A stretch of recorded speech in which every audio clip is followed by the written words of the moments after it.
बिस्मिल्लाहिर्रहमानिर्रहीम। अस्सलाम वालेकुम व्यूअर्स, आज हम एक इम्पॉर्टेंट टॉपिक लाए हैं जो हमारे पिछले जो टॉपिक हैं उसी के साथ है। Stages of trial in family court. Family court में आपके ट्रायल कैसे चलेगा, किस तरह उसका क्या प्रोसीजर है, उसमें आज हम सेक्शन 10 को गो थ्रू करेंगे। सेक्शन 10 जो है प्री ट्रायल के हवाले से एक स्टेजेस है जहाँ पर आपके उसमें क्या होता है प्री ट्रायल में। हमें ये मैं आपको बताऊंगा कि किस तरह फैमिली अदालत प्री ट्रायल के स्टेज में क्या क्या प्रोसीडिंग अडॉप्ट करती है। दोस्तों, आपको मैंने पिछले सेक्शन 7 में ये बताया था कि सेक्शन 7 प्लेंट प्रेजेंट होता है इंस्टीट्यूट के लिए, आपका केस फाइल होता है, प्लेंटिफ फाइल करता है, तो आपके वेरीफाई होते हैं। उसके बाद सेक्शन आपका 8 आ जाता है, इंटीमेशन टू डिफेंडेंट जो है अपना उनको इन्फॉर्म किया जाता है थ्रू नोटिस समन, जो भी उसके प्रिस्क्राइब्ड मैनर्स हैं। उसके बाद आपका आ जाता है सेक्शन 9 रिटन स्टेटमेंट का। रिटन स्टेटमेंट जो है वो फाइल करता है डिफेंडेंट। रिटन स्टेटमेंट के बाद जो है कोर्ट एक अर्ली पॉसिबल डेट जो है वो एक फिक्स करता है फॉर प्री ट्रायल के लिए। प्री ट्रायल जो है आपका सेक्शन 10 ये बताता है कि कोर्ट आपका अर्ली रिटन स्टेटमेंट के बाद एक डेट फिक्स करेगा for the purpose of hearing the case at pre trial stage. अच्छा, प्री ट्रायल स्टेज जैसे ही डेट आ जाएगा, प्री ट्रायल का जो स्टेज है वहाँ पर सबसे पहले फैमिली अदालत आपको सुनेगा, आपके जो हैं पार्टीज़ को सुनेगा, उनके डॉक्यूमेंट्स हैं उनको देखेगा, प्लेंट को जो है वो थ्रू पार्टी हो या उनके काउंसिल हो वो सुनेगा, और प्रिसाइज एविडेंस है, उसका जो प्रिसाइज एविडेंस है उसको अगर उसने फील किया, महसूस किया, तो वो पार्टीज़ को सुन सकता है। अदरवाइज सेक्शन 3 में जो है वो दिया गया है आपका सेक्शन 3 में family court pre trial ascertain the precise points of controversies between the parties. उनमें जो झगड़ा है, जो असल इशू क्या है, उसको असर्टेन करेगा, उसको मालूम करेगा कि किस तरह जो है, फिर कोशिश करेगा इनको कंप्रोमाइज़ करने के लिए कि आप राज़ी हो जाएं, मियाँ बीवी हैं तो राज़ी हो जाएं आपस में, और जो है अपने मामलात को इधर ही, अगर आपके कोई शराइत हैं उसी में कंप्रोमाइज़ बेसिस पे प्री ट्रायल स्टेज पे आपका जो है कोर्ट अटेम्प्ट करेगा फॉर उनको रिकनसाइल करने के लिए, उनको बनाने के लिए। ये बहुत सारे फैमिली केस लॉ हैं, उसमें ये कहा जाता है कि कोर्ट को कि आप पार्टीज़ के बीच में सुलह करवा दें। सुलह एक अच्छी बात है, वो आपस में बन जाएंगे, फर्दर लिटिगेशन में नहीं जाएंगे, फर्दर कोर्टों में जो है उनको आने की ज़रूरत नहीं है, आपस में बन जाएं। उनके जो भी टर्म्स एंड कंडीशन है वो तो डिपेंड करता है उन पार्टीज़ के ऊपर। तो इसका सबसेक्शन 3 ये कहता है कि आप कोर्ट फैमिली अदालत में उनको बिठाकर आपस में सुलह करवानी है। अब उनको डायरेक्ट नहीं करेगा फैमिली कोर्ट।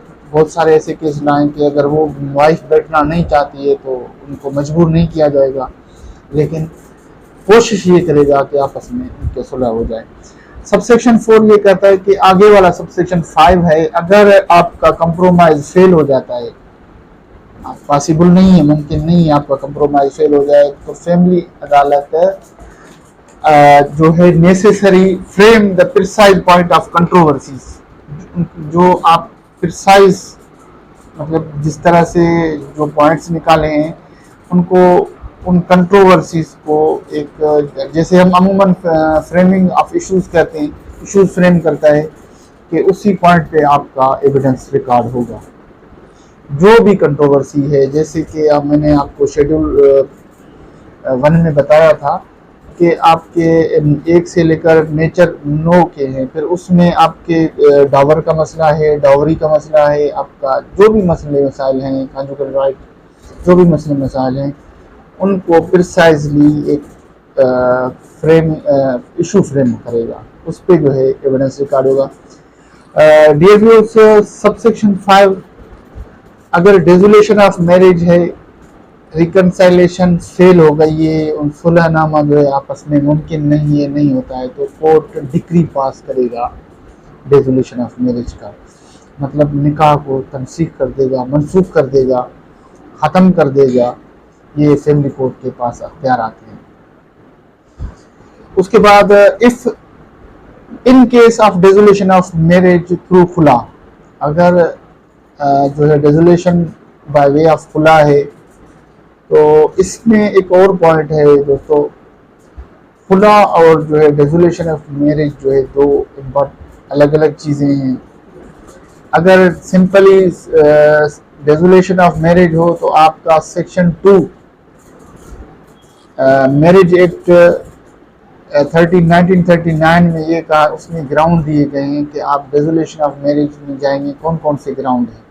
अगर डिसोल्यूशन ऑफ मैरिज में वो ग्राउंड पे अगर कोई फीमेल जाती है, कोई वाइफ जाती है, तो उस हिसाब से उनको साबित करना होगा कि ये जो आपके ग्राउंड्स हैं उसको साबित करना पड़ेगा।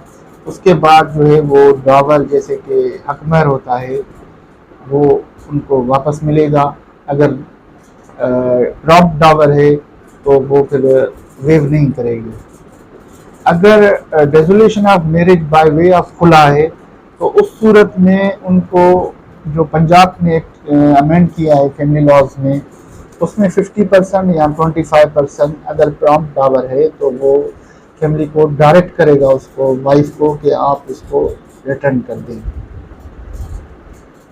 अगर डिफर्ड है तो फिर तो हस्बैंड की तरफ से फिर तो करने की ज़रूरत नहीं है। अगर प्रॉम्प्ट डावर है तो फिर उनको जो है वापस करना होगा।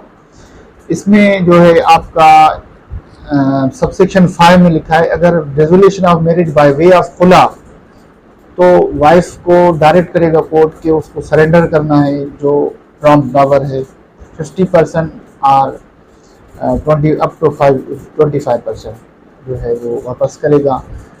अगर डिसोल्यूशन ऑफ मैरिज विदाउट खुला है तो उस सूरत में अगर ये साबित कर दिया फीमेल ने, वाइफ ने, कि ये जो तलाक लेना चाह रही है उसमें जो ग्राउंड्स दिए गए हैं उस ग्राउंड के तहत, तो फिर वापस करने का मजाज जो है वो नहीं रख सकता है।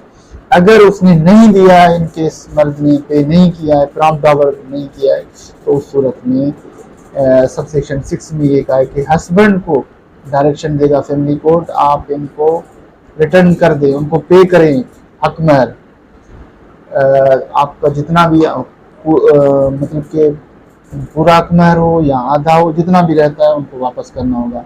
लेकिन dissolution of marriage by way of खुला, इसमें जो है आपका वापस अक्सर करे हम जो केस फाइल करते हैं कोर्टों में, जो एक रस्म है उसके तहत वापस नहीं लेते हैं, कहते हैं कि भाई ठीक है निकाह तनसीख हो जाए।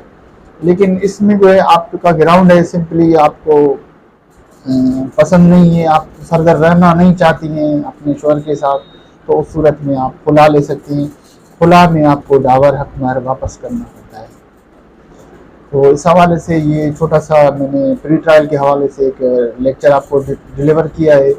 नेक्स्ट लेक्चर जो हमारा एविडेंस का होगा, एविडेंस के बाद जो है आपका कंक्लूड हो जाएगा फैमिली ट्रायल। लेकिन कंक्लूजन की तरफ हम नहीं जाएंगे क्योंकि कुछ और जो प्रोविजन है, सेक्शन है, वो बहुत इम्पॉर्टेंट है कि दौरान जो है फैमिली ट्रायल में उन चीज़ कितनी इम्पोर्टेंस है उसको हम डिस्कस करेंगे। उसके बाद हम सेक्शन 12 को डिस्कस करेंगे, किस तरह जो है फैमिली कोर्ट अपने ट्रायल को कंक्लूड करता है, फिर इसका नतीजा कोई भी हो उसे कोई। लेकिन आपके फैमिली कोर्ट में सेक्शन 10 और सेक्शन 12 में क्लियरली लिखा है कि कोर्ट अटेम्प्ट करेगा तो रिकनसाइलेशन, आपस में जोड़ना, सुलह करना, एंड तक कोर्ट ये कोशिश करेगा कि मियां बीवी आपस में राज़ी हों। तो उसका पर्पज़ ही यही है फैमिली कोर्ट का कि इनकी रिकनसाइलेशन हो जाए।